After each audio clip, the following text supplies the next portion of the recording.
Hello, everybody. Welcome to the world's greatest Bronze Age comic book podcast, Flea Market Fantasy. I am your co-host, Mike L, and as always, I'm joined by Michael Dell of the LCS Hockey Radio Show. Woo! That's right. This week it is your pick. Why don't you tell the kids what we're going to talk about this week? Well, Mike L, I like to be hip. Yes. You know, I like to be on the cutting edge of pop culture. And I hear tell that Disney Plus is, well, I guess it already started by the time we're recording this. I think it started a few days. But the new Hawkeye series on Disney Plus. With, what's that guy's name? Jeremy Renner? Is that his name? Yeah, I don't like him. But yeah, Jeremy Renner. Why don't you like him? He's unsightly, for one. And he's unsightly. And also, I just don't like his acting. I just don't know why they picked him for that role, you know? Huh. I like him as Hawkeye. Like, I don't know him from anything else, but I enjoy him as Hawkeye. I don't like him at all. He's not, to me, he's nothing like the comic book version, you know? I suppose, yeah. Yeah. Because like the Marvel Cinematic Universe version of Hawkeye, he's always very tired. And he's like, he just looks that way. Yeah, he's like one of those guys, I'm too old for this shit. One of those kind of guys, you know? And he's just, he's like a family guy. He just wants to be left alone, apparently. But in the comic books, he was always kind of like a cocky, arrogant, right? Like self-assured kind of guy. And also really funny. Like, especially the way he plays off Cap. You know, that's the Hawkeye I knew. Like, in, you know, Avengers, like, in the 200s or 100s, around there, he was just one of my favorite characters, you know? I always liked him when I was a kid because I thought his costume was cool. Very cool, yeah. Yeah. All right, so yeah, I didn't even say what we're reading today. We're going to read Hawkeye issue 4 from 1983. This was the final issue of a 4-issue limited series written and drawn by Mark Gruenwald. And can I ask why you picked number 4? Because I wanted to get to the end. Oh. I thought the ending to 4 was interesting. And it also features, I wanted to pick either 3 or 4 because there are some interesting villains, and I wanted to make sure we saw the villains. Have you read this whole limited series, Miguel? Yeah, I think you knew I would, right? Sure. Yeah. Okay, yeah, because I read the whole thing in the last couple of days. It's pretty good. No, it's not really anything. But I wanted to get Oddball and Bombshell. Oh boy! Into our discussions. Wait, what about? Are we gonna talk about Silencer? Oh, I forgot about Silencer. Yeah. He was like what, issue 2? Yeah. Rough. Yes, this was not good. But anyway, Hawkeye. Yeah. I liked him when I was a kid. You know, can't be all that bad. All right, so what do we know about the Hawkeye? His real name, Michael, is Clint Barton. Right. You know where he premiered his first ever appearance? Oh, I don't know the number, but it was Iron Man, right? Tales of Suspense. Okay. Which was Iron Man at the time, like basically, so, right? Yeah, it was Iron Man and I think Captain America, right? It was a double book. Seems about right. Yeah. Yeah, but it was, it is actually Captain America. I just went back and read this last night. Right. I wanted to see his first appearance. So, yeah, Tales of Suspense, issue 57 from 1964.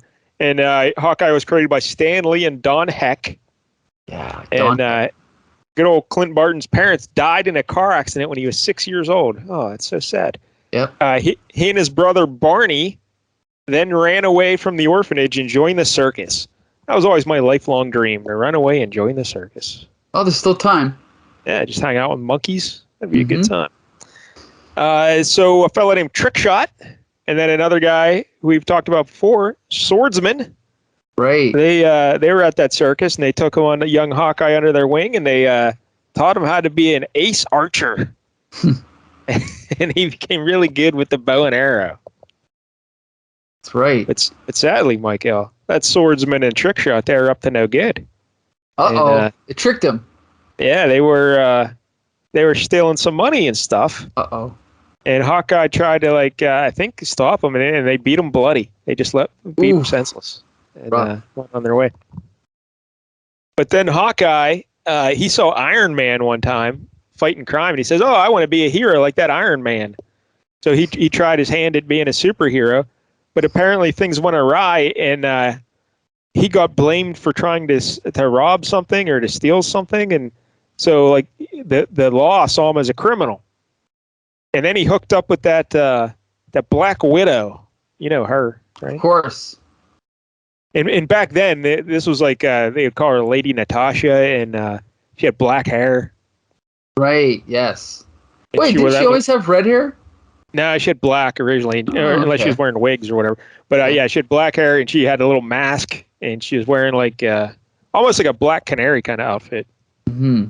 But anyway, so Black Widow, Hawkeye, he was smitten with the Black Widow, and so she got him, and she like manipulated him, and she convinced him to try and help her steal Iron Man's armor. Very cool. That sounds like, well, again, you're so liberal with the term cool. Hey, yeah. I'm enticed. I want to read this. But so they had to try and go to Stark Industries or something and rip off Iron Man's armor, and it was a big deal. And then, of course, they failed. And then a Black Widow got mad at Hawkeye, and then he realized she was just manipulating him. So then he became good. He decided, hey, I'm going to go on the straight and narrow here, and he joined the Avengers. Yeah, he was part of Cap's kooky quartet, right? Yeah, do you know what issue he joined the Avengers? I'm going to guess 16. That is correct, 1965. Yep. Don't fuck with Mike L and his Avengers knowledge. Now, he also, this Hawkeye character, he also became, one day he was out there fighting a crime, I guess, and he broke his bow. I don't know. Okay. So you know what happened then? No, is there more to it? No, what happened? He became Goliath. Oh, right. That's right. He has one of the worst costumes in history, right? Where he has a mask over his face, but then he has a bare chest. That's right. Yep. Tell the kids who Goliath is, though. Like, you know. Well, he can grow to, gigantic size. I don't know what, like 15, 20 feet? Yeah, he just took over basically Hank Pym, like was Giant Man, right? And right. He just said, hey, I'll just take over. I'll do that gimmick. See, I personally never liked that idea that some random guy could just take over someone else's identity when they have a specific power like that. That always bothered me. Didn't bother you? It's kind of like in the old wrestling days where like Giant Man left the territory. And then Hawkeye says, oh, I'll take that gimmick. I'll just work that gimmick. Yeah, so he became Goliath. Before we continue, though, can you give me an example of when that happened from like the 80s that I would know? Oh, well, yeah, it's a fair point. I maybe just made that up. Oh, but you could say like Nature Boy Ric Flair, and then Buddy Landale came in and was the Nature Boy, and he was like ripping off Ric Flair. Really? Interesting. Okay. I like Flair condoned it, I guess, but it's still, he was doing the Nature Boy gimmick, trying to be a little Ric Flair. Interesting. Okay. So not only was he Goliath, then he went back to being Hawkeye. And then later, much later, like 2007, he became someone else, Michael. Do you know who he was then? Echo? No. Huh? Ronin. Oh, Ronin. Who's Echo then? I think Echo may have been his sidekick or something. Okay. I don't know. I'm just making that up. Hey, remember Echo the Dolphin? I don't think so, no. It was a video game for like Nintendo. No, I don't remember that. Echo the Dolphin, nope. Canadians. That may have been Sega. I don't know. I can't even remember now. But either way. But the point is, he was Ronin. Because I don't remember why he became Ronin. Do you remember this? Like, he became sad. I don't know. Something happened in his life. He got sad. Did his wife die or something? Was this written by Brian Michael Bendis? Probably. That's why I didn't read it, yeah. Yeah. But I think he gave up the bow and arrow. Didn't he have like knives and swords and stuff? Swords, yeah. All right. So this Hawkeye, he gets around. And he was also one of the founding members of the West Coast Avengers. Yeah. That's right. I read all those issues. Apparently, he also was the leader of the Thunderbolts. I never read that. Yeah, I have no knowledge of the Thunderbolts at all. Was he ever technically the leader of the normal Avengers? I don't think so. No, yeah, I don't think so. I don't think so either. Because it was like Captain America, Iron Man was a leader for a little bit, right? Yeah, I mean, they all had their turn. Maybe he was temporarily, but I just don't remember him ever specifically being leader.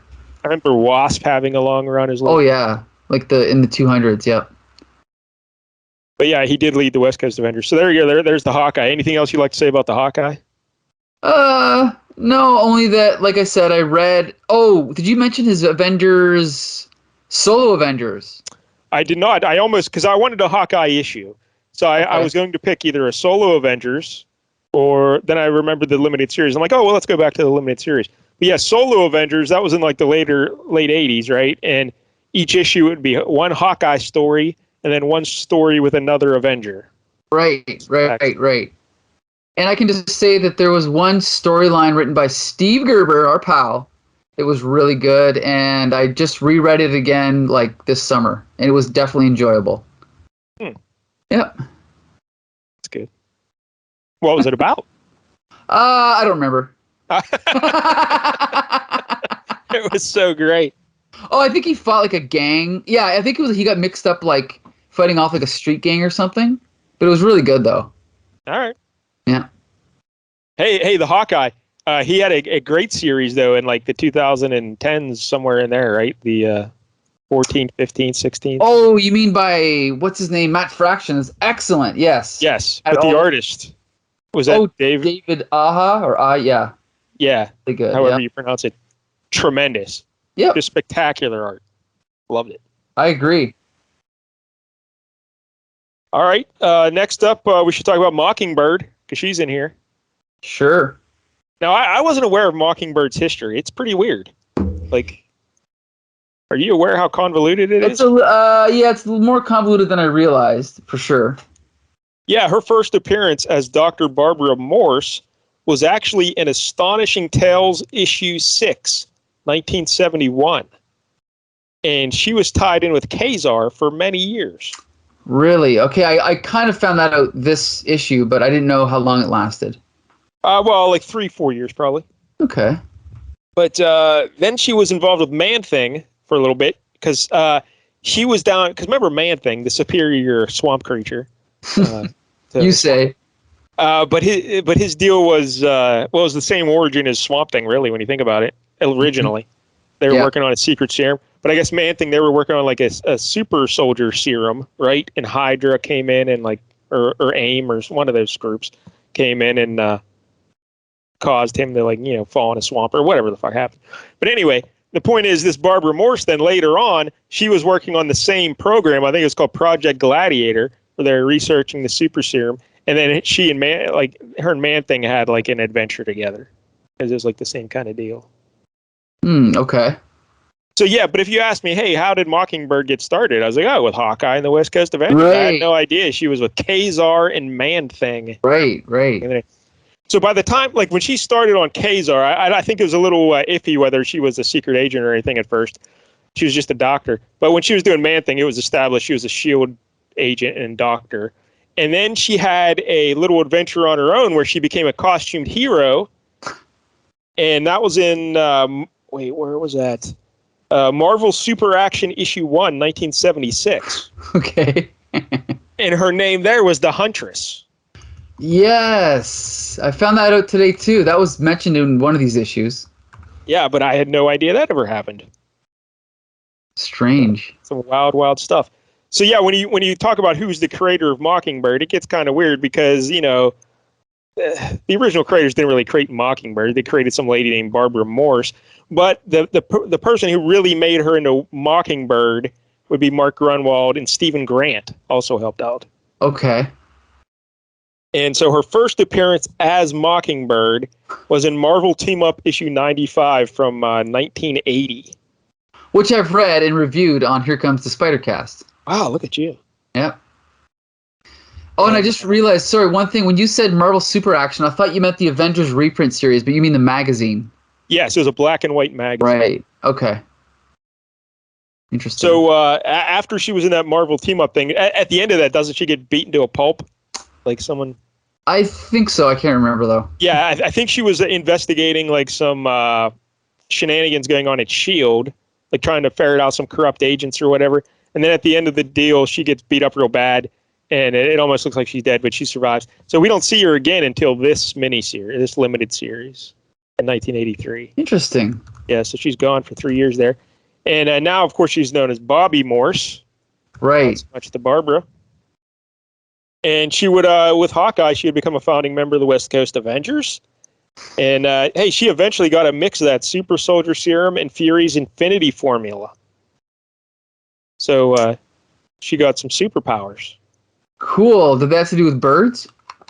No. She just got like super strength and, endurance and kind of like a little Captain America. Now, can I point out something here? Are you familiar with a DC superhero who can also shoot arrows? Yeah, some guy named the Green Arrow. That's right. Are you familiar with his girlfriend, his longtime 50-year girlfriend? Do you remember her name? Yeah, Black Canary. Yeah. Seems kind of familiar, doesn't it? Weird. It is a little strange, yeah. Yep. Man. But yeah, I think it's because Mark Gruenwald secretly loves DC more than Marvel, and he was always trying to make Marvel characters more like DC. But whatever, that's fine. About that, but whatever. Yeah, it is kind of strange when you think about it. Yep. So Mockingbird, her gimmicks, she's got some like two little not little. She's got two clubs she can beat you with, like batons, I guess. Mm-hmm. And she can like stick them together to make like a pole vaulting thing, like a big old staff. Cool. Again with the cool, Michael. I don't know if it's cool, but yeah. It's not cool. Okay, you know what? It's not. It's not cool. It's rad. Oh, rad. There you go. I got to use more 80s slang. That's my problem. Yeah, so in 1993, Mockingbird died. Really? I didn't know that. Yeah, she saved Hawkeye from Mephisto. Okay. She sacrificed herself. And she was dead. But never fear, Michael, because she comes back. Oh, surprise. Yeah. And in like the worst way possible. But in 2008, in the Secret Invasion storyline, can you tell where this is going? Oh, she was a Skrull all along? That's right. Apparently the lady who sacrificed herself was a Skrull. Mm. So the real Mockingbird came, a spaceship landed and all these people came wandering out of the ship and Mockingbird was there. And it's the real Mockingbird. She was kidnapped by them damn Skrulls. Frick. That is just horrible. I agree. How do they like actually do that? Like who gives that the green light and says, yeah, this is a great idea? Someone liked it because now they're adapting it, aren't they? Yeah, pretty much for the movies, right? Yeah, I think so. But I don't know if they're going to go back and make all these other heroes like secretly Skrulls all these. Well, you know what? Now that you mention it, maybe they will. Maybe they'll rewrite some of the characters. Well, then again, no one's really died. But yeah, who knows? We'll have to see, right? Yeah, it'd be terrible if they do that. But all right. So, hey, also this in 2010, Hawkeye and Mockingbird had their own ongoing series. You remember that one? No, I don't. Yeah, because it only lasted 6 issues before it got canceled. Oh, okay. And hey, but then in 2016, Mockingbird got her own her own ongoing series where she was the star. Do you remember that one? Nope. It lasted 8 issues. Oops. But I actually read some of those. And I remember the cover artist was, I always want to call her G.I. Jolie, but Jolie, what's the lady, the artist? Oh, I don't know. I think I know who you mean, but I can't think of her name. Yeah. She's a really good artist, though. She used to do the covers. Okay. So I actually read some of those issues, and then I enjoyed them. They were pretty good. Really? They weren't bad. Yeah, I mean, they weren't terrible or anything. But it only lasted 8 issues, and then that was done. That's sad. All right, then the main villain here is a fellow named Crossfire. Wait, back up. Have we mentioned Adrian? Oh, Palicki. Adrian Palicki, yes. Palicki. So sexy. Yeah, she was on Agents of S.H.I.E.L.D. She played Mockingbird on Agents of S.H.I.E.L.D. Right. Although I don't think they called her Mockingbird. She was just Bobby Morse. Yeah, they might have eventually, but you're right. Yeah, she was just Bobby Morse. She didn't really have a costume, but yeah, she is so sexy. Anyway. Michael, calm down. Jesus, Michael. Yeah, I'm just looking at pictures of her right now. Yeah, she was great. She was very good on that show. And but then her and that other guy, the guy that was playing Lance Hunter, they left the show because they were supposed to get their own spin-off. And then they filmed the pilot, and then ABC said, you know what, we don't want to do it. So it's like, oh, you son of a bitch. Really? Yes. And they left the show. Did they ever go back? No, I think Lance Hunter made an appearance a few seasons later, but I don't think she ever did. Although I never saw the final 2 seasons, so... Yeah, I stopped partway through too. I just got tired of it. I enjoyed it, but it's just I I ran out of. I got rid of Netflix, I think, and I think that's where they have the streaming rights. So okay. I think that's why I never caught up on it. But yeah, she was great on there though. She's really good, and now she's on the Orville. Oh, that show's still on? Of course, season 3's coming soon. Oh. All right, so anything else about Mockingbird we should know, Michael? I don't think so. Nope. All right, so yeah, the villain is Crossfire, and his real name is William Cross, and his first appearance is Marvel 2-in-1, issue 12, 1979, created by Stephen Grant and Jim Craig. And we really don't have to say too much about him because the book goes into his backstory, so we'll get it on there. And but the interesting thing about this book, Michael, is it's written by Mark Gruenwald, but it's also drawn by Mark Gruenwald. Yeah, he's not really known for his art, is he? He has 14 penciling credits to his name. Okay. He drew this limited series. He also drew Spider-Man Annual 15. Did you read that? I must have. Yeah, I forgot about that, though. Wow. He did 3 issues of What If. He did some Marvel Universe stuff. Okay. His character profiles and everything. Absolutely. And then he also did 1 issue of The Incredible Hulk, issue 279. Really? Okay. Yeah. That's there you go, Mark Gruenwald, the artist. We'll talk about his art later, but sure. There you go. All right, you ready for the book, Michael? Sure. Let's see here. Okay, we got the cover. Okay, first of all, this is number 4 in a 4-issue limited series, not mini-series, right? Yes. Then we got this. Yeah, we got this cool corner box with Hawkeye, pulling his bow, which is a pretty cool shot. I like it. I don't like it. I like it. I don't think it's a good use of space. And wouldn't it be better if he's like, at the camera, maybe? Pointing at the camera? Yeah, you could say that. Then we got a logo with a Hawkeye in red and white with a nice arrow through the logo, kind of, right? Like it goes through the H, then it goes through the E and the E. It's pretty cool. Yeah, I like that. Yeah. Yep. Nice. So then we have this scene that doesn't really appear in the comic, but it's Hawkeye in a coffin, dead, and all the Avengers are standing around him mourning his death, right? Yeah. It's a symbolic cover because the plot point is that Hawkeye's supposed to die. That's the plan going in here. Yeah. Right. It's a pretty good cover. Yeah, I mean, if you were a kid and you saw this on the newsstand, you'd be like, I wonder how Hawkeye died. Right. Diabetes? Yeah. Now, I should point out that... it's not centered. That is true. It's a little off center. And I know this because I used this image to create a thumbnail, and it was definitely not centered. But we can forgive Mark Gruenwald. Yeah, I'm eyeballing it right now. Yep, it is off center. Uh-huh. But anyway. All right, so now we're going to jump into the story. Stan Lee presents Hawkeye and Mockingbird, Till Death Do Us Part. So I read the first 3 issues, and so did you. But for those that don't know, we joined the story and Media Res, I believe it's called.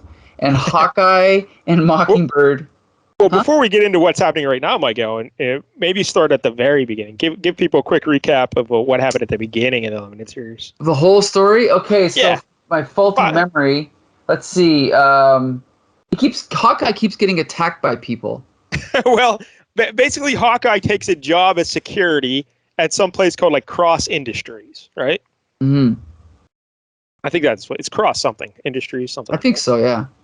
Yeah, and they make tech and all kind of stuff. And while he's there, he's dating some lady. I can't remember her name, but he's smitten with this lady, and everything's coming up Hawkeye. He thinks his life's great. He's got everything going his way. But one night, Mockingbird, he catches a prowler at one of their warehouses, and it's Mockingbird. So they start fighting, duking it out, and he eventually wins the fight. And she says, "Hey, you got me wrong here. I'm not a criminal. I'm here, investigating corruption going on at Cross Industries. You better, keep an eye out." And she tips him off to some shenanigans going on in the warehouse and to look into things. So he says, she's nuts. But then he's like, hey, you know what? I better go investigate that. And then he finds out that, yes, Cross Industries is into shady stuff. And that lady he was dating doesn't give a damn about him. She was being paid to distract him. Right. Keep him busy. Yeah. And you're like, I'm sure most people are hearing this are like, well, if this Cross Industries is they're doing shady stuff, And if all they wanted to do was keep Hawkeye distracted, hey, here's an idea. Why not just not hire him to be your security chief? Right. You know? But there is a reason. It does get explained eventually in this issue why things happen that way. Because when you're first reading the story, you're like, what? Why is this even happening? Just don't hire Hawkeye. Then you don't have to worry about hiring a prostitute to distract him. Right. But, anyway. So then Hawkeye and Mockingbird, they have to team up to escape the Cross people. And then, like you said, Cross is out to get them.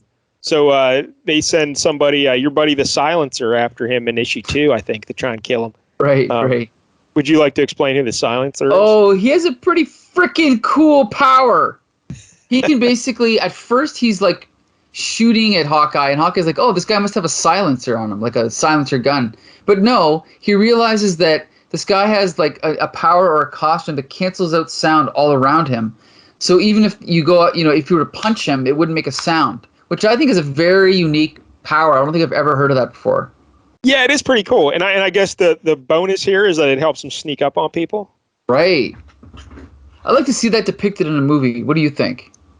Well, interesting you mentioned this, Miguel, but, I'm way into Doc Savage, Yes. I love the Doc Savage. And there's a Doc Savage novel called the Roar Devil. The Roar Devil. And the villain in this novel creates a machine that sucks the sound out of the surrounding area. So, really? And it also causes like earthquakes and stuff, but they're silent earthquakes. So, everything's going on, but there's no noise, So it's pretty cool. Yeah. So maybe Mark Gruenwald was reading Doc Savage? I don't know, maybe. Could be. Everyone should be reading Doc Savage. Yeah. I will one day. But anyway, so then what happens in number 3? Then they get attacked again by Oddball and Bombshell. Right. And that's when they have the big chase through like the subway, right? Or whatever that is. Yeah, there's a big chase and stuff, and they fight through a warehouse or something. I don't know. But would you like to? So Bombshell's this foxy lady, and and I guess her power is she can make things explode or something. She throws grenades. I don't know. What was her power? She had a laser. I don't know. I don't even remember. But she's a foxy lady, and then and I guess she's big and strong too. And then the guy Oddball. Please, because this is like right out of DC Comics. Please explain Oddball to the people. Well, first, he has one of the ugliest costumes I've ever seen. It's you got to describe it. You can't just say that. It's half orange and half green, but the dividing line goes down the middle, and it switches halfway up. So, like, his right arm and right side of his body's green, and then his left leg and left, whatever area that is, crotch is green, and then the opposite goes for the orange side. And then he has a purple mask and purple gloves. It's horrendous. Then he has these little balls. Purple boots as well. Yeah. And the mask goes down, covers his shoulders and halfway through his chest. Right, too. like bullseye, yeah. Yeah. And then he has these little colored balls on him that he throws at people. And best I can figure, they just hurt a lot. Yeah, I guess they're like billiard balls or something. I don't know. Right. But yeah, he has them attached to his costume all over the place. Like he has a belt of them, and he has them just positioned on his chest and his shoulders. Yeah, so he just takes balls and throws his balls at you. That's what he is. Yeah. It's kind of like Bullseye, except he only throws balls. Right. And you figure, and what's his name? Hawkeye's talking about how much they hurt. But to me, it's like, well, if they were metal, they would hurt. But I mean, beyond just being really hard, what could make them cause pain? I just don't get it. It would hurt. Like if I throw a billiard ball at your head, it's going to hurt. Of course, that's what I'm saying. Yeah. But Hawkeye makes a comment like it's like a different kind of pain. I don't know where it is. I don't remember that. Yeah, it's something weird. But I thought it was pretty funny though, because they're like, I don't know if it's. I think it was in issue 3. Oddball's attacking them with his balls, and they're just like getting hit by them and just kind of like swatting them away, like ouch, ow. Yeah, yeah, right. And then Mockingbird gets her batons and just starts batting them away, like she's playing baseball. So he's not exactly an intimidating villain, this Oddball. Mm-hmm. The swing and a miss, I think, when you're creating a villain. I don't know. Yeah, well, I mean, unfortunately, I don't think any of these characters were seen again, right? But, that's a good question. I don't know if they were ever seen again. This is Oddball and Bombshell's first appearance here in this limited series. So, yeah. I'm guessing that Crossfire guy, he probably shows up somewhere else. Think so? Maybe. Oh, I don't know, though, because he seems very much like a Marvel 2-in-1 or Marvel team-up villain. You know what I mean? Yeah. So once those series ended, yeah, he probably never showed up anymore. Right. Crossfire, Marvel Comics. Let me see. William Cross. Hawkeye. Oh, he was in Moon Knight. Ah. Marvel 2-in-1. Yeah. Then he was in. Oh, sorry. What's this? Captain America. So yeah, he does come back. How about that? Yep. This Crossfire guy's a weird dude. His costume's like all pink, but he's got like a white belt, like a cross over his balls and waist. And then he's got like I don't know, it's terrible. And he's got like one eye covered, right? Like right. He's kind of like Deadshot from DC. Yeah, I guess. Yeah. A little bit. So again, I was going to say Mark Gruenwald, but he didn't create Crossfire. Right. But all right, so yeah, that's where we are. So Oddball and Bombshell, they capture Hawkeye and Mockingbird at the end of issue 3. So here in issue 4, it opens up with them. They're tied up. They're strapped to these metal bars against a wall. And one other detail, Hawkeye was falling to his death, and then 8-Ball, or whatever his name is, Crossfire, caught him. And then... no, I think Bombshell caught him. Oh, Bombshell caught him. And then he's like, what's going on? And she's like, oh, our boss changed his mind. He doesn't want him dead. Yeah. It's kind of convenient. But anyway, so now we open up... Huh? But there's a reason why he doesn't want him. Yeah. Oh, sure. that makes no sense. Yeah, because why would he change his mind then? That's what I mean. Yeah. Well, they did explain it. We'll get to it in a minute. But yeah, they do kind of explain it.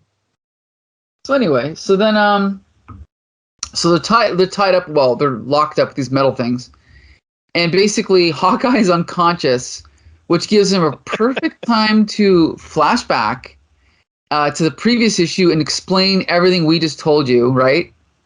But I like Mockingbird in the big splash page. They're hanging next to each other. And she's speaking this out loud. Hawkeye, no use. He's still out. They must have gotten him the same way they got me. Yeah, it's pretty bad. Like, I wonder why they don't, why didn't they differentiate? This happens a lot in these old books. They always have them speaking out loud instead of, thought balloons. You know, why not just Hawkeye out loud and then the rest in thought balloons? Totally right. Yeah, I agree. Anyway. Another funny thing, Mark Gruenwald made a point at least twice that he did not like narration, captions. You know those yellow boxes for narration, like Wolverine always has? He just paints them blue in this one, because he's got he's got a few of them, yeah. Also, we should mention Hawkeye kind of gets a new costume in this series.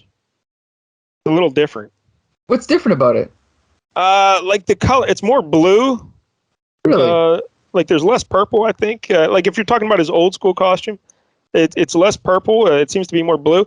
Also, if you look at the gloves, they're cut weird, so you can see flesh on his fingers and stuff for some reason. Okay, so is this is the first time you see this costume then?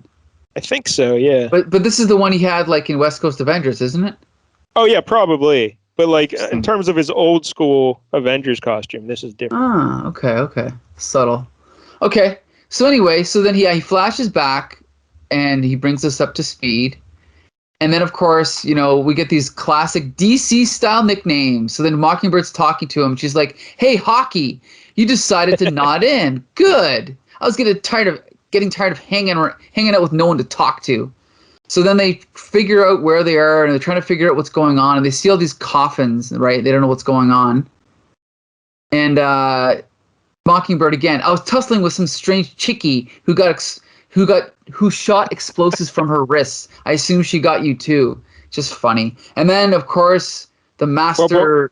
Before that though, my God, she says Sherlock Holmes, I'm not. Oh, but judging by those coffins and the smell, we must be in the basement of a mortuary. Mm-hmm. I wouldn't be at all surprised if this is the place where we were going to stake out before we ran into trouble on the subway. Mm-hmm. Mm-hmm. Good Lord. All right. So then the master villain, the big bad, walks in, and it's Crossfire. And he walks in, and he's with, what's his name? Oddball and Bombshell. Yep. And they're in costume, and Oddball is juggling his balls, of course. And I love this dialogue from Crossfire. He's like, first, in the typical fashion of someone who holds all the cards, I'm going to divulge to you more than you will need to know about me and my business. So it's like just completely, bald-faced exposition with no attempt to hide it. I love it. So then Crossfire explains his secret origin. We find out he's a former CIA agent, right? Yep. And then he I'm just looking through this here. Oh yeah, and then his job brought him into conflict with a Thing, of course, in an issue of Marvel 2-in-1. And Moon Knight? Is that the Moon Knight there with him too? Thing and Moon Knight? Hold on a sec here. It's flipped. Oh yeah, it is. Yeah, you're right. Yeah. So he had a program that was going to eliminate all costume superhumans, but then the Thing stopped him. And then he's like, they succeeded in destroying the prototype, but I had my private army. I managed to escape and began my work anew. And so then, this is gigantic. And Mark Gruenwald, God bless him, he loves these things. Giant 2-page splash, just explaining, just flashbacks, right? Flashbacks. Yeah, they have like you said, it's a 2-page spread. You have like Crossfire's face in the lower foreground, and then in the background, it's like his imaginary plan, like how it's supposed to go. And basically, he has this technology that can get into people's brains through sonic waves and brainwash them and manipulate them to fight each other. Right. That's his goal. So his idea was to kill Hawkeye. And that's why he wanted him, because you're like, well, why didn't he just not hire him? Because he wanted him involved so they could eventually kill him, and then have all the Avengers attend his funeral. And there's you read the part where he talks about the funeral home. Okay, where's this now? Hold on, let me see if I find it. All right, you will. Oh yeah, it goes. After I kill you, I will leave your body in Central Park, where it is bound to be discovered within a day. Right. You will then be taken to the city morgue, where one of your Avenger compatriots will identify and claim your body. The Avengers will then call me to arrange your funeral. How do I know this? Not only is the Restwell Funeral Parlor the establishment that your associates used the last time one of your comrades in arms perished, the Whizzer, I have also arranged that all the other mortuaries in the city are engaged. All of them. Yikes. Every mortuary in New York City is booked. Yeah, this is a pretty harebrained plan, if you ask me. Mark Gruenwald. All right, but anyway, so the idea is that Hawkeye, he'll get all the Avengers and all the superheroes to attend Hawkeye's funeral because he's such a beloved hero, this Hawkeye. And while they're there, he'll turn on his sound waves to brainwash everybody and get them into fighting each other. And yeah. Yeah. This is. Remember how I like to call things cool? This is not cool. Okay. I love Mark Gruenwald, but this is not cool. Here's the thing: I really don't remember Mark Gruenwald much. I read some of his Captain America stuff when I was younger, but I don't have any like overly fond memories of it or anything. But this is like I think that this, at least the second, maybe the third time we've read something. Yeah, don't forget Quasar, right? Yeah, Quasar, and I think there's one other one too, wasn't there? There was probably it like Contest of Champions? Yeah, that's right, Contest of Champions. And I got to tell you, it's brutal. Everything is brutal.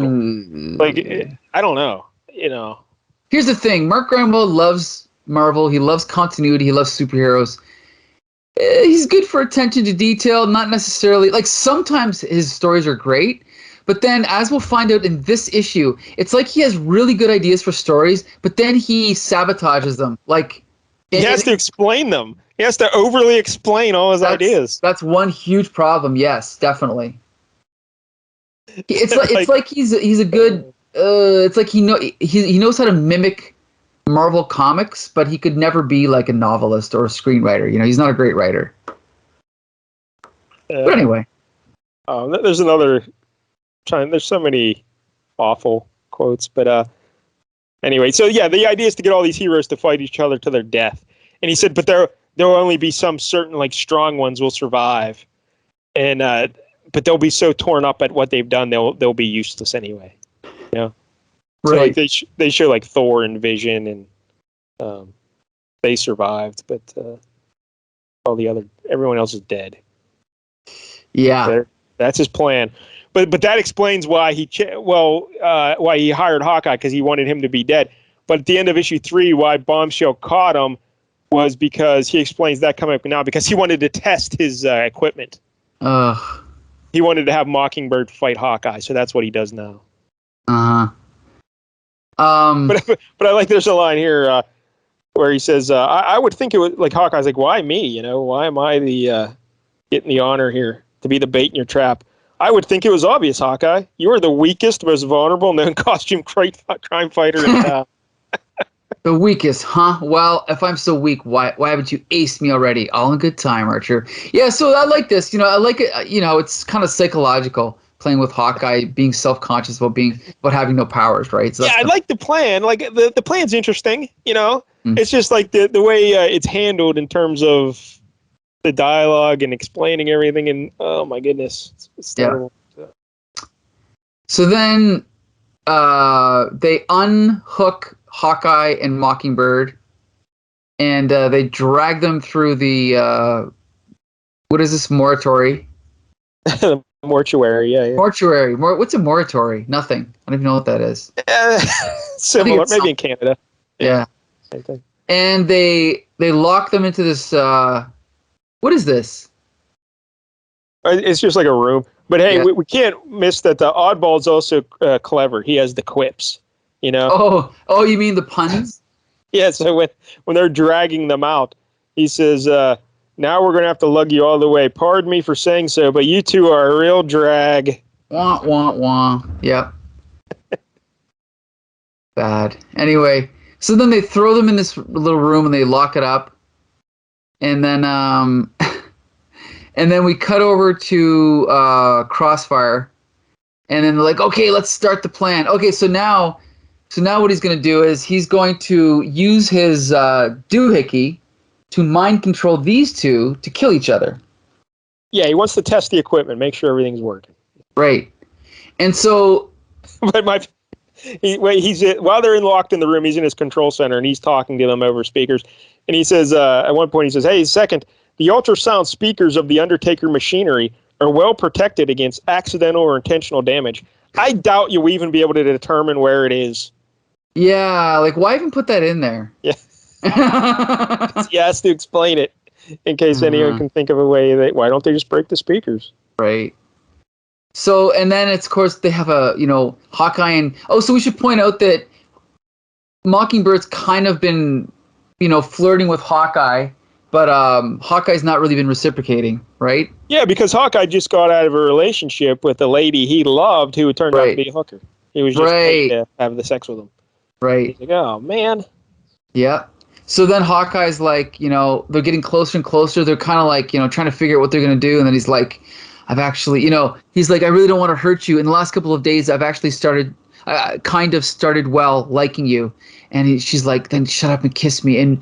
And we may never have the chance again. And they kiss. And then, boom, then the device goes off, right? Now they're being mind controlled. So then, so they kind of have like an uncontrollable urge to, fight each other. So then Hawkeye's like, can't think straight anymore. Must try not to look at her, or oof. Then he gets kicked in the face. Yeah. So then we get some heavy duty fisticuffs here. So she jumps on him and like grabs him and like pulls his head back and is kind of choking him. It's actually it looks like a pretty painful move there, eh?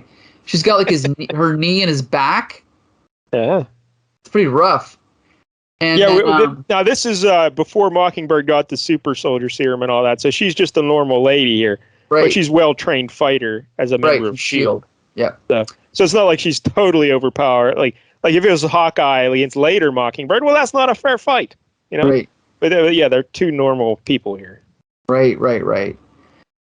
So then he eventually breaks out of it somehow by, of course, doing what any man would do, and that's pull her hair. She almost has him in a camel clutch there. Right. Yeah. Yep.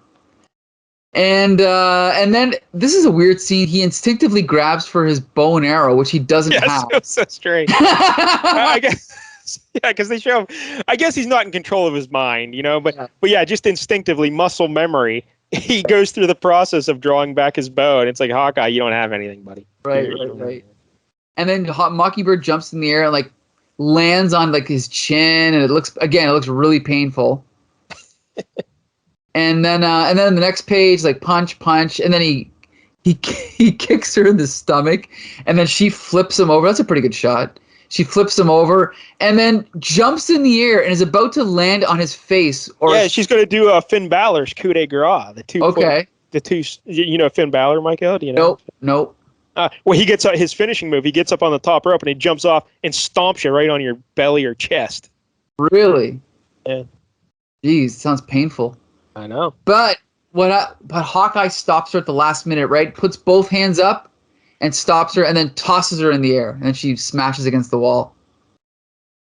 And then he picks her up. He's going to do like a Ultimate Warrior press slam. Right. And then we get a weird bit where she uses this opportunity to kick the camera, and then the camera. Yeah, I don't think she does it on purpose, though. I think it's just accidental. But you got to wonder if that's why Mark Gruenwald put that dialogue in earlier, right? I don't know, maybe. Well, he was talking about the speakers earlier. Oh, okay. Yeah. And then, she flips over off Hawkeye, and she accidentally kicks the camera, but it comes into play later, so remember that. I just love how Crossfire is like, what? Mockingbird jarred one of my video cameras. Not all I get from it is a view of the ceiling. If I didn't know better, I think it was purposeful. And then Mockingbird swings down and kicks Hawkeye in the stomach. Okay, now this is the worst part of the whole book, okay? I hate this part. Say, Crossfire, I've been wondering, how long after you turn the sound machine off does its effects last? How long for their brains to return to normal? Interesting question. Perhaps a brief reversion to normal will make their plight all the more poignant. Let us see. So then he just turns the machine off. It's so terrible. Yeah, it's stupid. But also, Michael, notice, by the way, Crossfire, it looks like his costume's red here. It looked pink earlier, but I guess he had the red. But Bombshell is just smoking a dart. Yeah, that is funny. That is unusual, yeah. Just smoking a dart. Yeah. And then back to fighting, back and forth. But then the machine's off, so then the effects wear off, so then they stop fighting, right? Yep. And then of course Hawkeye has another trick up his sleeve, because even though they searched him for weapons, they didn't find this thing that he has in his tunic pouch. It's one of his arrowheads. Yes. Right. He's like he explains it. He's like I guess it's a hypersonic arrow. Yeah. Yeah, so he's like, better put it in my mouth so its vibrations can resonate through my whole skull. I hate to think what this is going to do to my hearing at such a close range. So then of course Crossfire, back to the control room. I think we've given them long enough a respite to appreciate the horror of the situation. And then he just turns it back on, right? So then they start fighting again. Ridiculous. But when it turns back on, Hawkeye's like, it began again. Must activate the arrowhead with my tongue. Feels like a dull knife lacerating my brain, but blast it all, I can still think. Didn't see her coming. Then he gets kicked in the back. Yeah. And then he's like, but now he's in control, even though she isn't, but he still has to fight back. So he's like punching her in the face over and over again. and then he picks her you think maybe he'd like try something, rear naked choke, just choke her out or something, Right. But no, he just is punching her repeatedly in the face. Right, in the face. And then throws her against the wall and like smashes the camera and knocks it off the wall. And then he's like... But speaking of the camera, it was important that she dislodged it, because that gave him the time to put that arrowhead in his mouth. Crossfire couldn't see him do that. Right. Because the camera got hit. Anyway, yeah. So then next page is like, gotta make this look good. Gotta make it look like I'm going into shock or just plain out of it. So then he falls over face first like Greg the Hammer Valentine, right? Or Ric Flair, the Flair flop. Yeah, that's true, yep. And so then Crossfire's like, what the? Hawkeye's down. There's no way he could play dead. Look at this. There's no way he could play dead while under the ultrasound influence. That's impossible. He must have lost consciousness from his injuries. That's terrible. Yes. So then the door opens and Oddball and Bombshell go in and pick them up, take them out. And then as they're walking along, since we know Hawkeye is playing possum, he grabs one of Oddball's balls. And when we say balls, we mean the balls on his costume. And throws it at Bombshell, hits her in the head, knocks her first he knocks out Oddball. He cracks her in the back of the head. Right. And then he throws it at Bombshell, knocks her out. And then he picks up. Oh no, actually no. He leaves a Mockingbird, runs into like the main room or whatever. But read the thought bubble though. At least all this is in thought bubbles. He says, "I did it" after he knocks out Bombshell, and he's like, "Don't know how long they'll be out. No time to check. I've got to get to Crossfire before he catches on to what's happening. Mockingbird, please be okay until I get back. I swear I'll make this up to you, even though I beat you to death. Yeah, I swear I'll make punched you in the face repeatedly. Yes." Okay, so then he goes to Crossfire's control room, and this is so weird. He's waiting with Hawkeye's bow and arrow. Yeah. And he's like, "Prepare to die, my resourceful foe, by your own weapon." And then he pulls the bow, and he's like, "What's this thing? It can't seem to draw the bowstring." And then the arrow just falls on the ground and explodes, and he falls back. And he's like, "Ha! Weakest hero in town, am I, sucker? Then what does that make you? You didn't have the strength to pull my 250-pound bow." And that's how the villain is defeated. That's pretty clever, right? He's not strong enough to pull the bow. It's definitely interesting and unique. I don't know if it's satisfying, but it's definitely, different. But that's like my least, the least of the complaints I have about this. Yeah. I think that was fun. So then it's different. So then he runs back to find Mockingbird. And then he leans down. He's like, "Oh no, I killed her. She's not breathing. I killed her." And then she wakes up. "Those tears are for me, sport? Aw, shucks. What? She's stirring." And then they kiss. Keep in mind, she's got black eyes, her nose and mouth are bleeding. Right. The holy hell. Right. And but they start kissing. And then we cut, what does it say here? About an hour later, outside the funeral home, all the cops are coming to round up the bad guys. And Mockingbird looks perfectly fine. Yes, totally fine. Okay, this is my favorite scene in the whole book. I love Mark Gruenwald for just this type of thing. So Hawkeye realizes that he's almost completely deaf because of that freaking sonic. Is deaf. Yeah, he can't hear anything. Yeah. That sonic arrow thing that he bit in his mouth and exploded in his head. So he's like, "Oh no, she's taking care of business coming this way. I can't let her know that I think I've gone deaf. I couldn't stomach pity." So then Mockingbird's shaking his hand, and she's like, "Well, good looking, we made it. You really are something. I still don't know how you got us out of that place in as few pieces as you did." And this is Hawkeye. And then Mockingbird is like, "Look, I'm not much of a joiner or anything, but I must admit that the two of us made one heck of a team. I was thinking maybe we ought to become an item, you know what I mean? After all, you are one of the cutest." "Yeah, well, see you around then." He just walks away.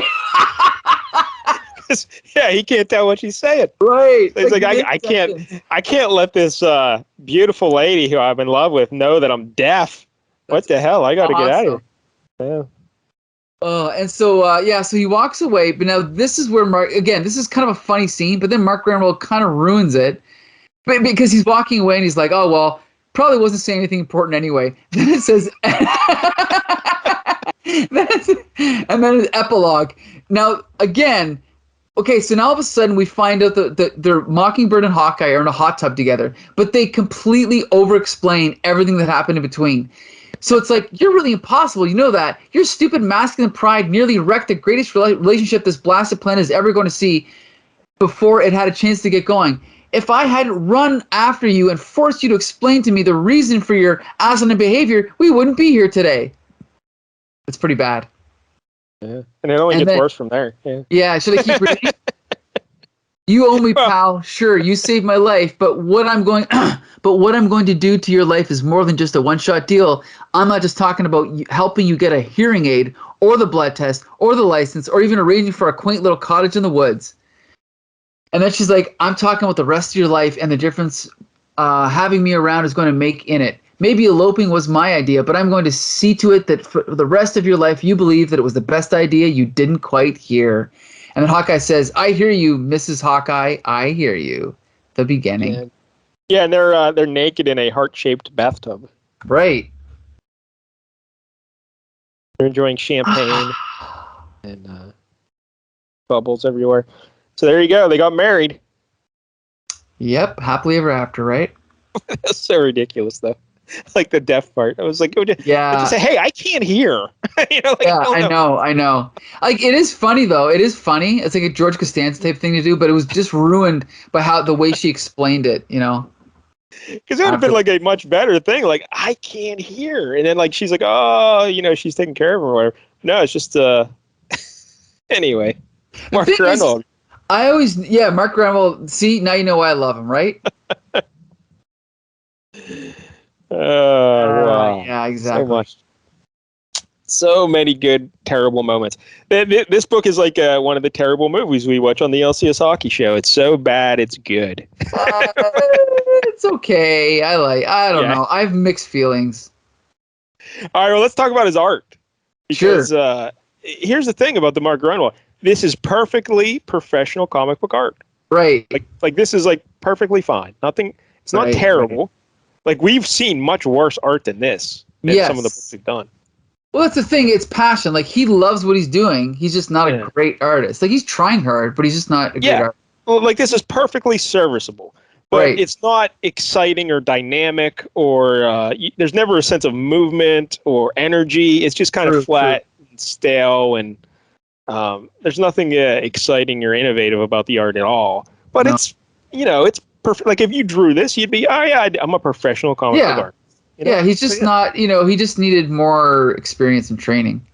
Yeah, like maybe his style would develop over years if he stuck with it, Right. But there's nothing to be ashamed of here. This is right. Fine. I agree. Maybe there are a couple good panels here or there. But yeah, definitely. Like, there are, and there's nothing bad, but nothing great. Yeah, it's just blah. But, yeah. So there you go, Hawkeye. Anything else you'd like to mention about the Hawkeyes? I mean, I don't know. To be honest, I've always looked forward to reading this for a long time. Really? So I totally forgot it existed. I once I saw it, I was like, oh yeah, I do remember there's a limited series, but I totally forgot it ever existed. So. Really? No, I always knew. I just, and it was kind of like bumped up a few notches in my list because it was Mark Gruenwald, so I knew I was going to read it eventually. Now I finally have, Yeah, I'm going to give Gruenwald one more shot, I think, because at some point I want to pick Squadron Supreme. Oh, boy. Well, that's kind of like his big deal, right? Yes, that's his magnum opus, you could call it. Yeah, so I'll see how I feel after that. But up to now, I'm not a fan. What about Hawkeye? I mean, not Hawkeye, Quasar, come on. Remember when Quasar's dad was going to have sex with that plant tree? That's right, tree yeah, see? Good stuff. That was great, yeah. All right. All right. So Hawkeye issue 4 from 1983. I'll give it a 4. Yeah, I mean, I'll give it a 5, only because I love Mark Gruenwald and he's got heart, but there's some really bad, scenes in here, some bad dialogue. The dialogue is just atrocious throughout. Right. But again, the overall idea is pretty good. Hawkeye and Mockingbird are captured. He's going to make them fight each other. Because it's kind of like, hey, remember that Aquaman book that you loved so much, where Aquaman had to fight that guy, his Aqua Lad or whatever, right? Yes, true, yes. And remember Aquaman, he wasn't even pretending he did not fight. He wanted to kill Aqua Lad. He's like, oh, I got to kill you, Aqua Lad. I'm not even going to try and pretend. That's true, yeah. So it's kind of like the same deal going on here. And I like the fact that he makes Hawkeye lose his hearing. That's a big deal. Yes. They kind of just forgot about that, though, in later years, right? Actually, to be honest, certain writers remembered it because... Yeah, I remember certain ones did, but I don't think everyone did, right? But, growing up, it was one of those things I kind of always knew that he was deaf, but I thought he was deaf from the very beginning. I didn't realize it happened in this miniseries, Yeah, because he stuck a supersonic arrowhead in his mouth and activated it with his tongue. Right. But so again, that's something good. That's cool. That's like a long-lasting impact on a character, And then he had him get married. That's another one. So he if you just look at the high points of this, that's a pretty good issue. Yeah. But it's just all the connecting tissue in between that is really overly explained and monotonous. Yes. Yeah, it's like Mark Gruenwald needed an editor. He just needed someone to come in and just... And he is an editor. That's the crazy thing, is he became an editor, right? Like, he wasn't an editor at this point, was he? At 83? I think he was. Yeah, I think he was. Yeah. Oh, good Lord. Yeah. Yeah, but like if someone handed you this book exactly how it is, and just let you change some dialogue around, it could be good. Yeah, I agree totally. Just cut out like 60% of all the dialogue that explains everything. Yeah. Yeah. I agree. I mean, that's, again, like, even, in certain, like, some issues of Quasar are really good, but then, like, the next one, he'll just flub. Like, have a great setup, and he'll just flub the execution, Yeah, like one of the things we say in the old writing programs, Michael, is resist the urge to explain. Yes. So get beaten over the head with, because it's just terrible. But this is example A of why you resist the urge to explain. Yes. But all right, so there it is, Hawkeye. Have you watched the TV show yet, Michael? No, I haven't. But I haven't. I'll probably watch them tonight. I think there's 2 episodes up already, so I'll probably watch them tonight. Yeah, I'll probably watch it. To be honest, I haven't been overly impressed with the last few Marvel shows, so I'm not excited, but I'll give at least the first episode a shot. Hey, Michael, I also see the Disney Plus has the Black Widow, which I haven't watched, and I think they also have the Shang-Chi. Yeah, those are okay. Oh, all right. Because I really haven't heard much about the Shang-Chi Master. It's pretty good. Yeah, it's got its moments for sure. Yeah, I want to watch that one.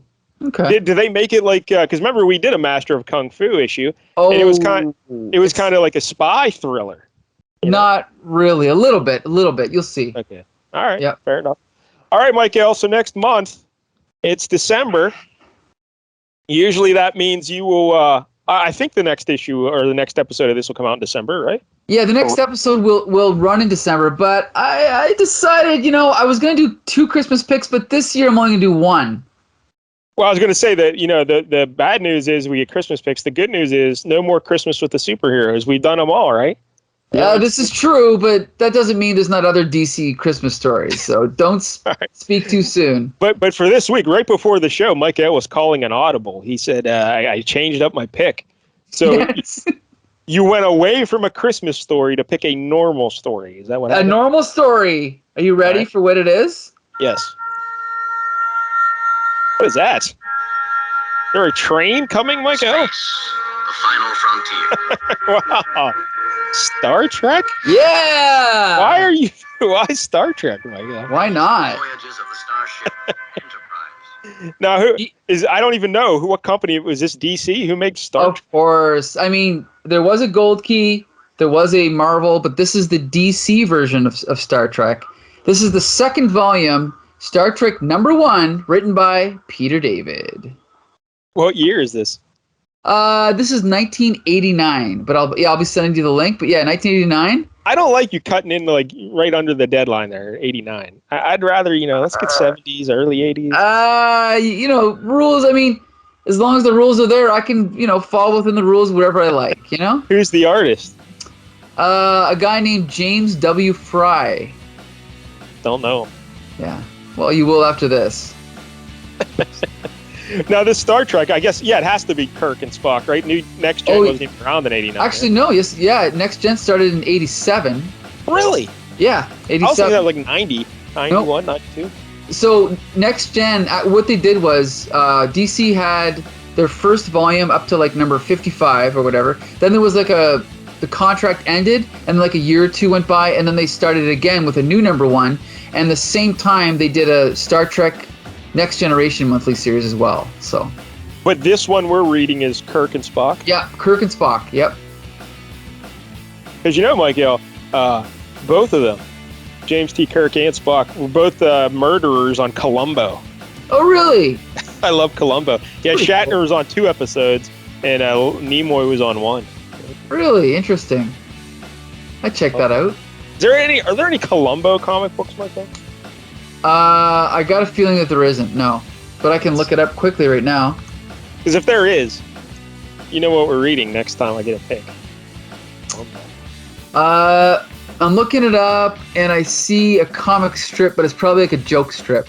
Well, that's not good. All right. Anyway, I'll try and find it. Yeah.